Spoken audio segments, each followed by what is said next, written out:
मैं शंभूलाल शर्मा आदर्श विद्या मंदिरों द्वारा संचालित ऑनलाइन कक्षाओं में आप सभी का हार्दिक स्वागत है। आज कक्षा 8 में पाठ 1 फसल उत्पादन एवं प्रबंधन के बारे में अध्ययन करेंगे।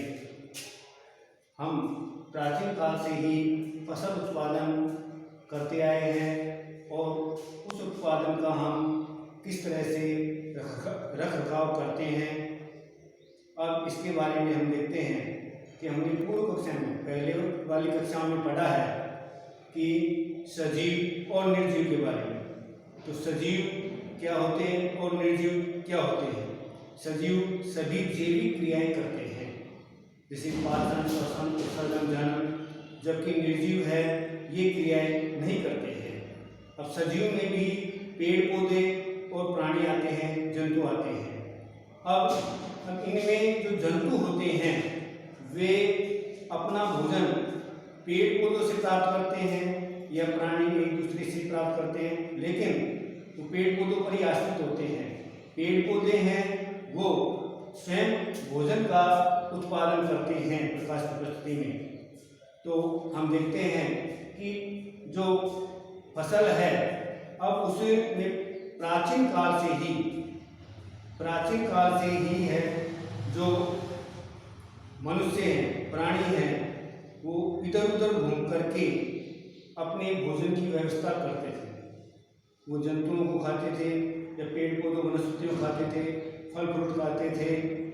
लेकिन आज जैसे जैसे विकास होता गया, कालांतर में जैसे विकास होता गया, तो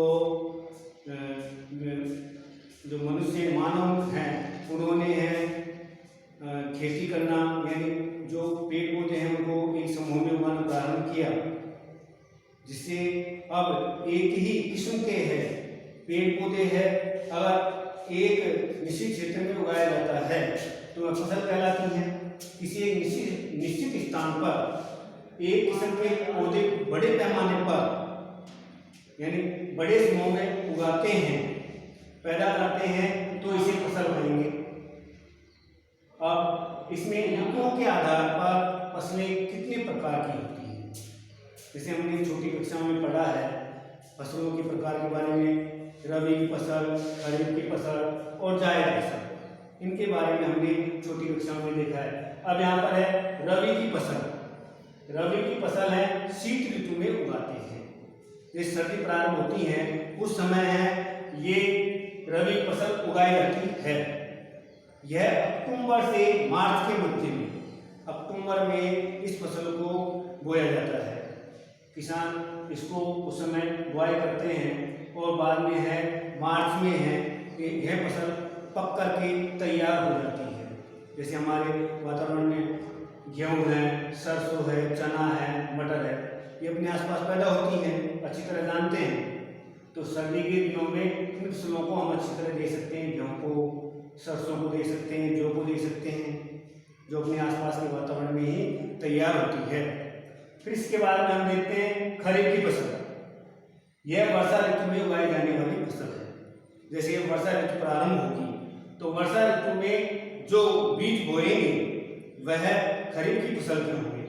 अब उस समय हम अपने घर में जब किसान हैं वो खेतों में जो बीज बोने जाते हैं, ज़्यादातर गांव के व्यक्ति हैं, अब यह जून से सितंबर तक होती है।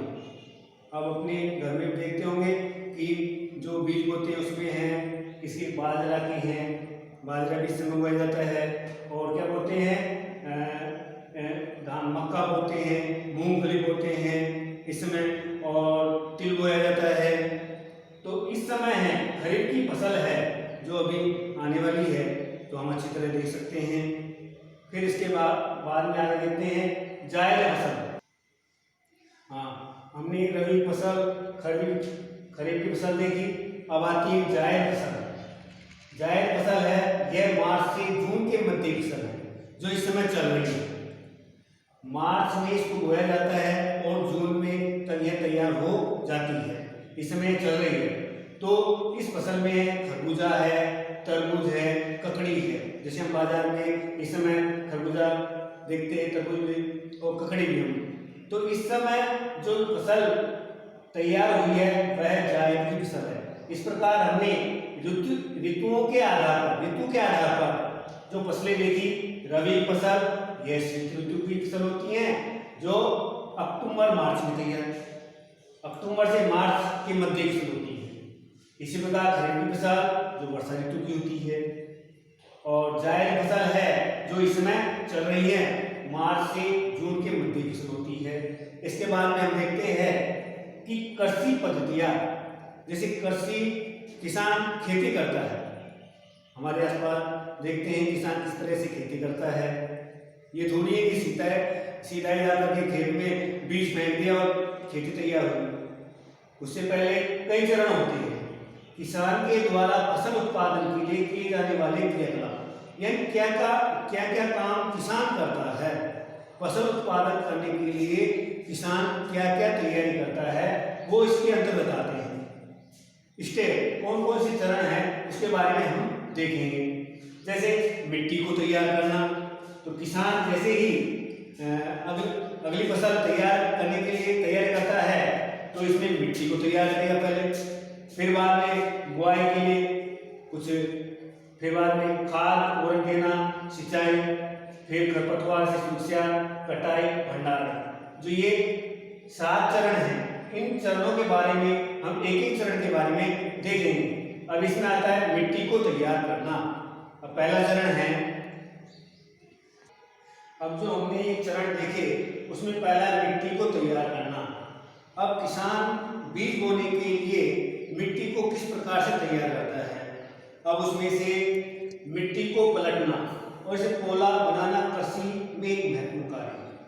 यानी इसे जब अभी हम देख रहे हैं हमारे आसपास खेतों में किसान हैं, वो फसल पैदा होने के बाद में है वो ट्रैक्टर के माध्यम से हल चला करके उसे जमीन को पोली कर देता है। तो इस पोली क्यों करता है? क्योंकि जड़ें भूमि में गहराते जा सकती